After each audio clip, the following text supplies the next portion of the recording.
성경 말씀 봅니다. 신약 성경 마가복음 10장입니다. 마가복음 10장 35절로 45절. 마가복음 10장 35절로 45절 교독합니다. 세베대의 아들 야고보와 요한이 주께 나와 여짜오되 선생님이여 무엇이든지 우리가 구하는 바를 우리에게 하여 주시기를 원하옵나이다. 이르시되 너희에게 무엇을 하여 주기를 원하느냐. 여짜오되 주의 영광 중에서 우리를 하나는 주의 우편에 하나는 좌편에 앉게 하여 주옵소서. 예수께서 이르시되 너희는 너희가 구하는 것을 알지 못하는도다. 내가 마시는 잔을 너희가 마실 수 있으며 내가 받는 세례를 너희가 받을 수 있느냐. 그들이 말하되 할 수 있나이다. 예수께서 이르시되 너희는 내가 마시는 잔을 마시며 내가 받는 세례를 받으려니와 내 주하편에 앉는 것은 내가 줄 것이 아니라 누구를 위하여 준비되었든지 그들이 얻을 것이니라. 열 제자가 듣고 야고보와 요한에 대하여 화를 내거늘 예수께서 불러다가 이르시되 이방인의 직분자들이 그들을 임의로 주관하고 그 고관들이 그들에게 권세를 부리는 줄을 너희가 알거니와. 너희 중에는 그렇지 않을지니 너희 중에 누구든지 크고자 하는 자는 너희를 섬기는 자가 되고 너희 중에 누구든지 으뜸이 되고자 하는 자는 모든 사람의 종이 되어야 하리라. 같이요. 인자가 온 것은 섬김을 받으려 함이 아니라 도리어 섬기려 하고 자기 목숨을 많은 사람의 대속물로 주려 함이라. 아멘. 오늘은 주님이 오신 이유라는 제목으로 말씀을 전합니다. 1번 보시죠. 읽습니다. 주시려고 섬김과 자유를 예수께서 불러다가 이르시되 이방인의 집권자들이 그들을 임의로 주관하고 그 고관들이 그들에게 권세를 부리는 줄을 너희가 알거니와 너희 중에는 그렇지 않을지니 너희 중에 누구든지 크고자 하는 너희를 섬기는 자가 되고 인자가 온 것은 섬김을 받으려 함이 아니라 도리어 섬기려 하고자 자기 목숨을 많은 사람의 대속물로 주려 합니다. 아멘. 주님께서 왜 이 세상에 오셨을까? 예수님은 주시기 위해 이 땅에 오셨습니다. 뭘 주시느냐? 목숨을 주시고 섬김을 주시기 위해 오셨습니다. 섬김의 방법은 지배하지 않고 굴복시키지 않는 겁니다. 힘을 쓰지 않는 겁니다. 힘이 있는데 그 힘을 행사하지 않고 섬겨 주셨습니다. 제자의 발을 씻겨주는 스승이 어디 있습니까? 스승의 죽음을 몇 번이나 예고를 해도 알아듣지 못하는 그 제자들, 스승의 죽음을 목전에 두고도 누가 더 크냐, 누가 더 작냐를 두고 따지는 제자들, 또 누가 더 높은지 낮은지, 또 누가 우편에 앉을지 좌편에 앉을지만 계산하는 제자들, 그 못난 제자들, 3년이나 따르면서도 스승이 무슨 말을 하는지 도대체 알아듣지 못하는 그 못난 제자들의 발을 주님께서 무릎을 꿇고 그들의 발을 씻겨 주십니다. 섬김을 준다는 것은 사람을 주관하지 않고 지배하지 않는 것입니다. 사람에게 권세 부리지 않고 힘을 써서 굴복시키지 않는 것입니다. 마가복음 10장 42, 43절 제가 한번 더 읽습니다. 예수께서 불러다가 이르시되 이방인의 집권자들이 그들을 임의로 주관하고 그 고관들이 그들에게 권세를 부리는 줄을 너희가 알거니와 너희 중에는 그렇지 않을지니 너희 중에 누구든지 크고자 하는 자는 너희를 섬기는 자가 되고. 아멘. 권세를 부린다라는 건 요즘 말로 하면 갑질이라는 거죠. 그거 하지 않는다는 겁니다. 우리는 하나님의 은혜로 하나님의 자녀가 되었고 하나님의 은혜로 섬김을 받고 지금도 섬김을 받고 있습니다. 은혜라는 것은 그 조건이 내게 있지 않다는 것입니다. 자격이 내게 있지 않은 것, 그것이 은혜입니다. 조건이 되지 않는 내가 은혜로 하나님의 자녀가 되었고, 자격이 없는 내가 은혜로 하나님의 섬김을 받은 것입니다. 섬김 받을만 해서가 아니고 은혜로 섬김을 받은 것입니다. 그렇게 하나님께서는 힘이나 권력, 또 압박으로, 폭력으로 우리를 굴복시키지 않으시고 오직 은혜로 우리를 자녀 삼고 섬겨주셨습니다. 나의 나 된 것, 여러분의 여러분 된 것이 다 하나님의 은혜로 된 것처럼 여러분 주위에 있는 그 사람 또한 하나님께서 은혜로 지어 가실 것을 믿기 때문에 우리도 역시 힘으로나 또 법으로나 정답으로나가 아니라 은혜로만 그 사람을 섬겨주는 것입니다. 그 사람이 섬김을 받을 만해서가 아닙니다. 그냥 은혜로 섬겨주는 것입니다. 그 사람들이 누굽니까? 아내와 남편, 가까운 사람들, 또 자녀와 부모, 또 형제, 가까운 친구들, 그들을 잘 살펴보십시오. 가까이 있는다는 이유로 우리 눈에 단점이 더 많이 보일 것입니다.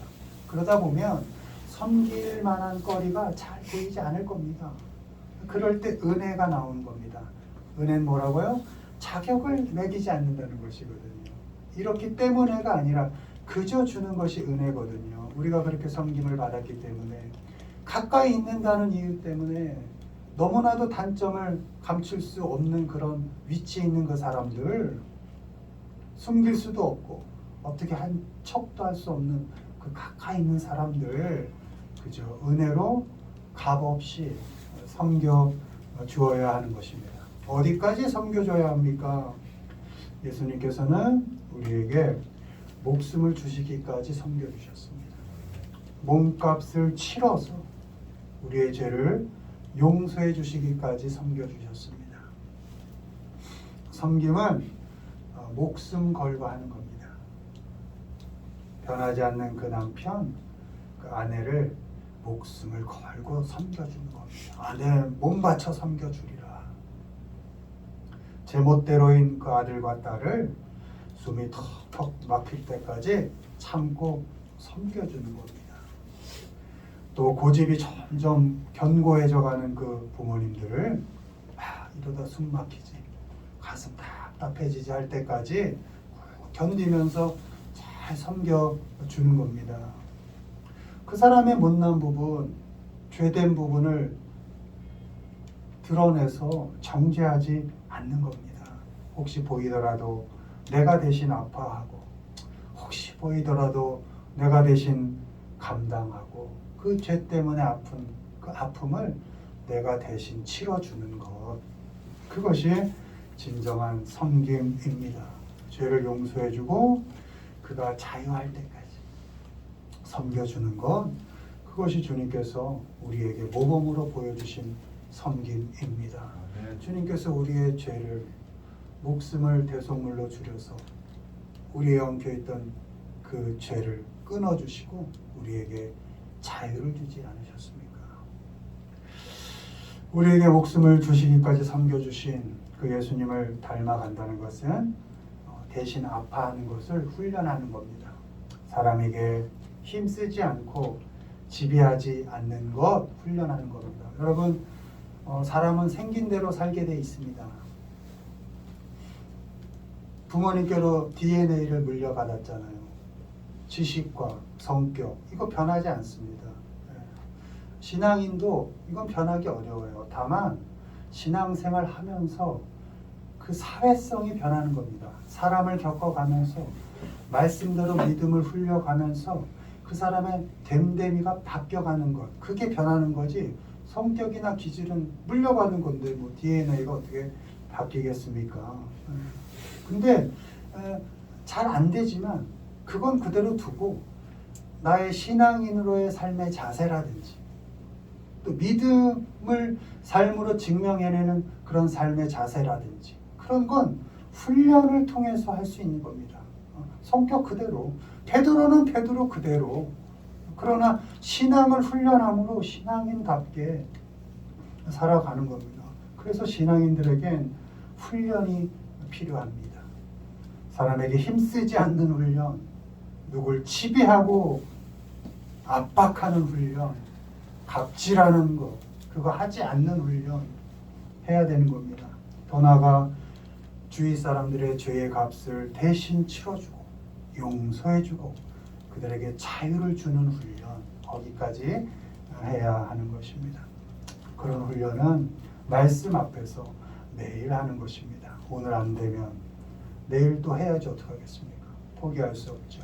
오늘 안 되면 내일 좀 더 훈련하고, 내일 또 바로 안 되면 모레 조금 더 훈련하고, 말씀 앞에서 지금도 하나님은 살아계셔서 이 말씀을 통해 우리에게 말씀하고 계시지 않습니까?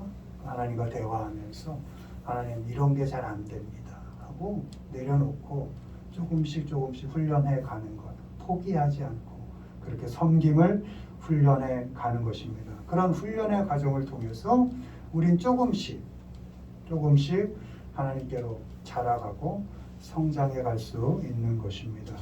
주기 위해서 우리에게 오신 예수님처럼 섬겨서 주는 것, 목숨을 다하기까지 섬겨주는 것을 매일매일 조금씩 훈련해 가시는 우리 모두가 되기를 주님의 이름으로 축원을 드립니다.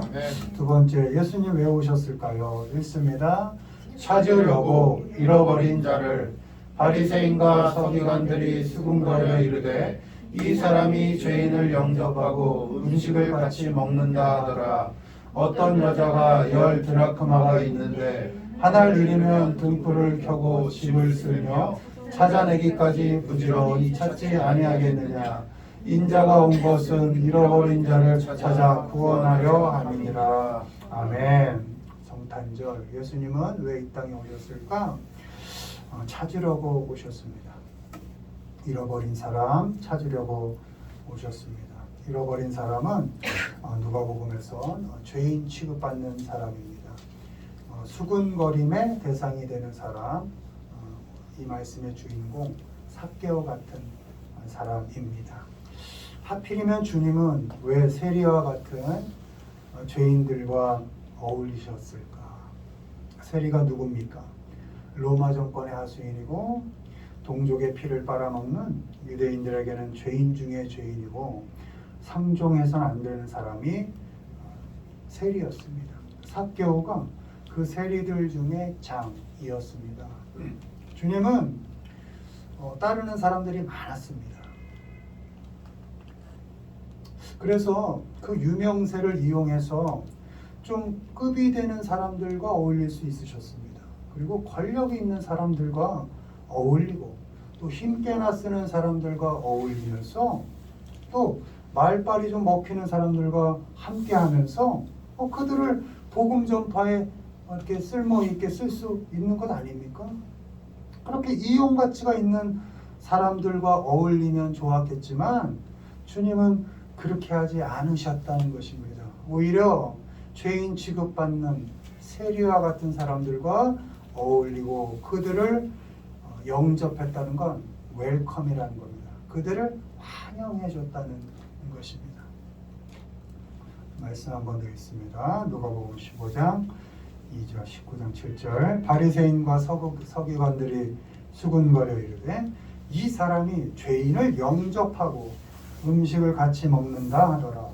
뭇사람이 보고 수군거려 이르되 저가 죄인의 집에 유하러 들어갔도다 하더라.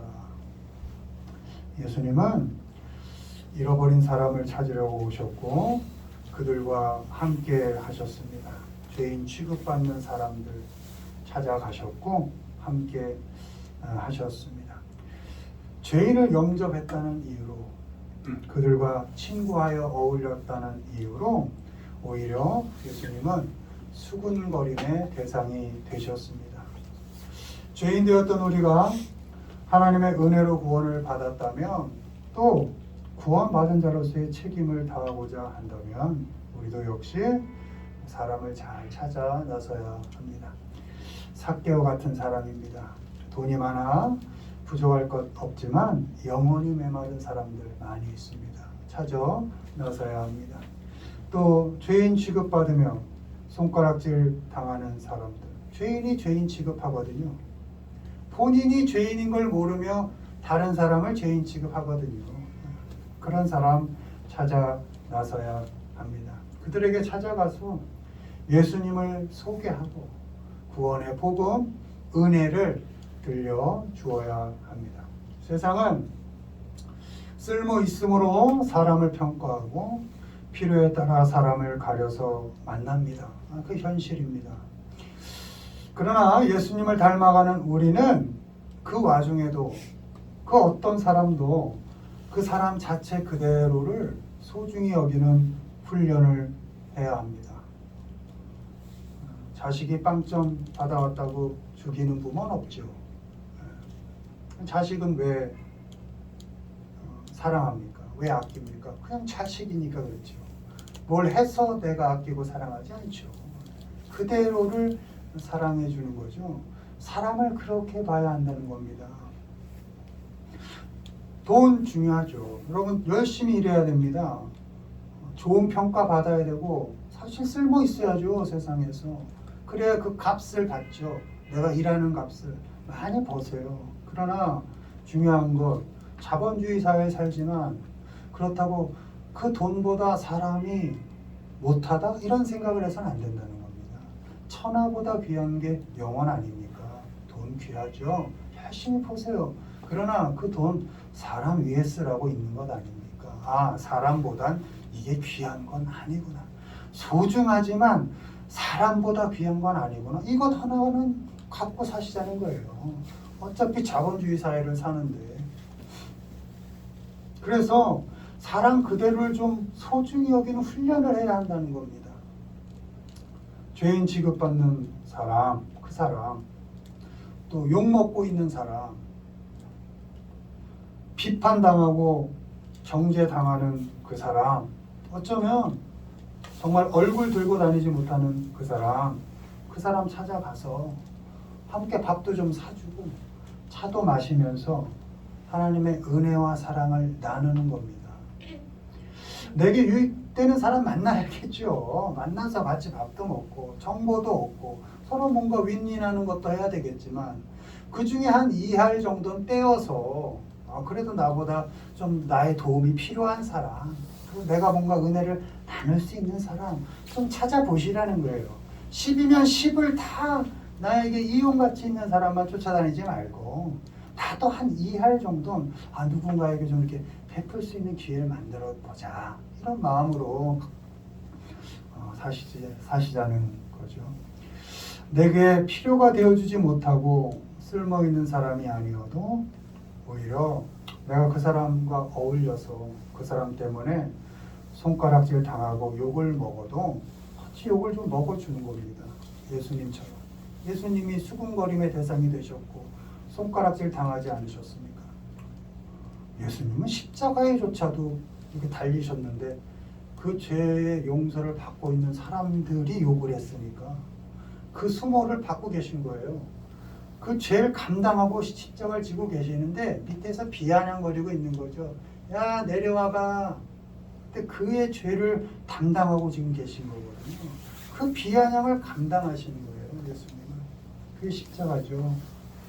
여러분, 칭찬 많이 들으십시오. 그러나 아파하는 사람 때문에, 힘들어하는 사람 때문에 내가 수군거림의 대상이 되고 욕을 좀 먹어? 그럼 좀 먹으세요. 힘들어하는 사람, 아파하는 사람, 그들을 존중하고 그와 함께 해주는 노력을 조금씩은 해주시기를 바랍니다. 나가서 사람은 쓰고 버리는 물건이 절대 아니라는 것. 사람이 쓸모 있음으로 이게 판단이 되면요, 이게 몸이 참 나이가 들면 쓸모가 없어져요. 일어날 때 하고 힘주고요, 무릎에서 파닥파닥 소리가 나는데, 그럼 나이 듦이라는 거는 쓸모 없는 겁니까? 육체가 늙어간다는 건 그럼 쓸모 없는 겁니까? 아니죠. 사람은 절대 쓸모 있음으로 판단해서는 안 됩니다.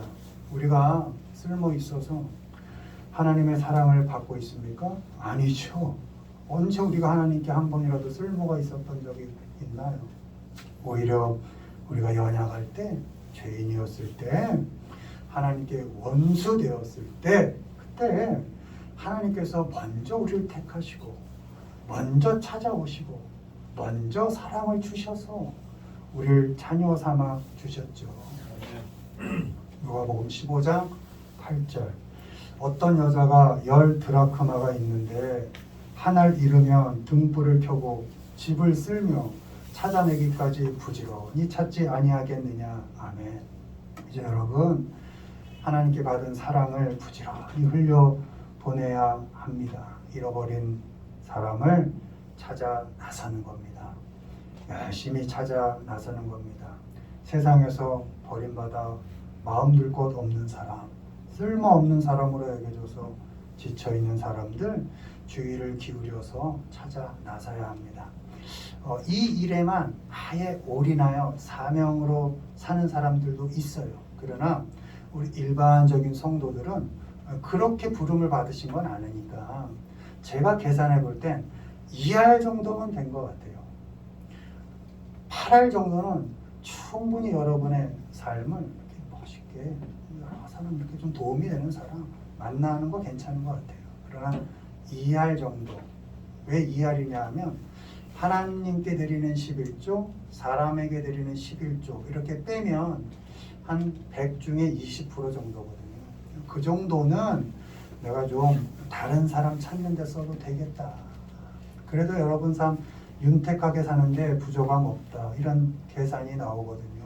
그러니까 한 20% 정도 시간이든 물질이든 어떤 열심이든 마음이든 한 20% 정도는 그런데 사랑을 좀 흘려보내는데 쓰셔도 되겠다. 특별히 힘든 사람 찾아 나서는 것, 또 버림받아 마음 둘 곳 없는 사람, 또 쓸모 없어져서 어딘가 이렇게 팽개쳐져 있어서 또 지쳐가는 그 사람에게 주의를 좀 기울여서 이렇게 찾아 나서는 훈련을 해주시길 바랍니다. 찾아서 사람 대접해 주십시오. 그 사람 그대로가 얼마나 소중한 사람인지 말해주면서 또 함께 주는 시간을 조금 늘려 가십시오.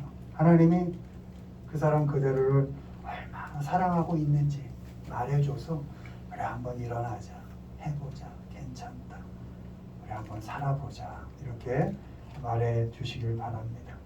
찾으려고 우리에게 오신 예수님처럼 손가락질 당하고 수군거림의 대상이 되는 사람을 찾아서 복음과 은혜를 나누며 살아가시는 우리 모두가 되기를 주님의 이름으로 축원을 드립니다.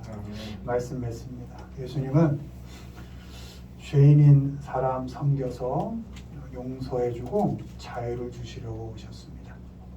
또 갈 바를 알지 못하고 길을 잃은 사람들 찾으려고 이 땅에 오셨습니다. 성탄절 우리에게 오셔서 지금도 우리와 함께 하시면서 그 하나님을 의지하고 순종함으로 사람들을 잘 섬기고 찾아서 그래서 결국은 살려내는데 책임을 다하며 살아가는 우리 모두가 되기를 주님의 이름으로 축원을 드립니다. 아멘.